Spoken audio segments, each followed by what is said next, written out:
আর এবার নজর রাখবো কালীগঞ্জে বোমায় মৃত্যুতে দোষ কবুল করলো কালু। তামান্নাদের বাড়ি টার্গেট করেই বোমা। হ্যাঁ, নাবালিকার মৃত্যুর ঘটনার গ্রেপ্তার করা হয়েছিল কালু শেখকে। তার ছোড়া বোমাতেই মৃত্যু হয়েছে তামান্নার, এমনটাই দোষ কবুল করেছে কালু শেখ। তামান্নাদের বাড়ি টার্গেট করেই বোমা ছোড়া হয়েছিল। কি আপডেট পাওয়া যাচ্ছে পুলিশি জেরায়, কি বলল কালু শেখ, আরো ডিটেইলে বিষয়ে জানাতে পারবে সমীর রয়েছে আমার সঙ্গে। সমীর, এখনো পর্যন্ত এই ঘটনায় কি কি আপডেট উঠে আসছে, পুলিশি তদন্তে কি কি উঠে আসছে?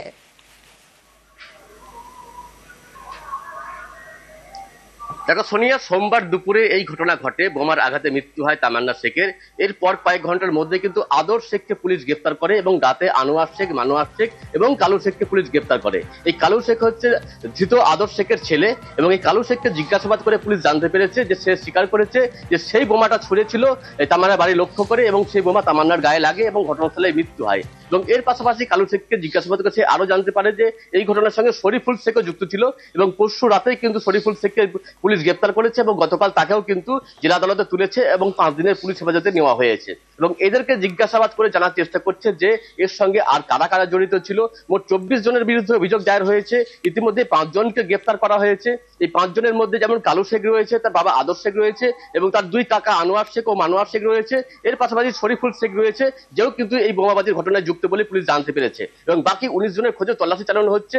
এর পাশাপাশি পুলিশ এই ধৃতকে জিজ্ঞাসা করে জানার চেষ্টা করছে তারা বিস্ফোরক কোথা থেকে পেয়েছিল, কি বোমা দিয়ে তাকে মারা হয়েছিল বা বোমাগুলো কোথা থেকে এসেছিল বা কারা তৈরি করেছিল এবং এই ঘটনার সঙ্গে আর কারা কারা জড়িত এবং কি উদ্দেশ্যে এই ঘটনা ঘটানো হয়েছিল। একেবারে অবশ্যই আমাদের নজর থাকবে। এবং সোমবার ঠিক কি ঘটেছিল আরো একবার দেখাবো আপনাদের সেই আপডেট। উপনির্বাচনের ফল ঘোষণার দিনই বোমায় বালিকার মৃত্যুর ঘটনা ঘটেছিল।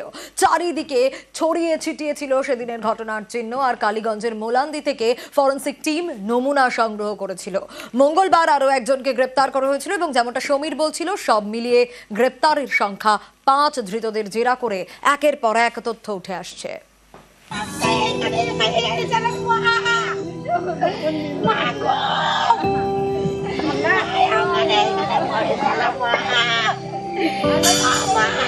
মা বাবার একমাত্র মেয়ে তামান্না খাতুন। বোমা হামলায় একমাত্র মেয়েকে হারিয়ে মায়ের হাহাকার, বাবার চোখে জল।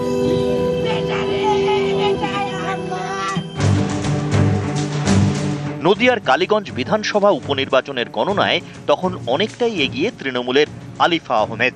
তখনই মোলান্দিতে শুরু হয় বিজয় উল্লাস, বের হয় মিছিল। অভিযোগ, সেই মিছিল থেকে টার্গেট করে সিপিআইএম কর্মী সমর্থকদের বাড়িতে হামলা হয়, ছোড়া হয় বোমা। মৃত্যু হয় 10 বছরের বালিকার। এরপর থেকে থমথমে মোলান্দি, দেওয়ালে বোমার দাগ, তুবড়ে গিয়েছে বাসনপত্র। বুধবার ঘটনাস্থলে যায় ফরেনসিক টিম, বিভিন্ন জায়গা থেকে নমুনা সংগ্রহ করে।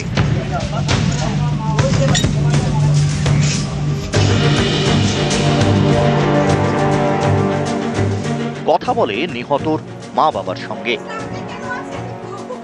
যেটুকু যা এক্সিবিট কালেকশন করার আমরা করতে বলেছি এবং এই এক্সিবিট গুলো টেস্ট করে তবেই কিছু বলা যাবে। যেটা পাওয়া গেছে সেটা তদন্তের স্বার্থে এখন বলতে পারছি না। যে বিস্ফোরক গুলো ছিল সেগুলো কি এগুলো পুরো টেস্ট না হলে কিছু বলতে পারবো না। বোমার আঘাতে নাবালিকার মৃত্যুর ঘটনায় আগেই 4 জনকে গ্রেপ্তার করে পুলিশ। মঙ্গলবার রাতে আরো একজন ধরা পড়ে, প্রত্যেকেই তৃণমূল সমর্থক বলে পরিচিত। কিন্তু আমার মনে হয় যে তদন্ত ঠিক হচ্ছে।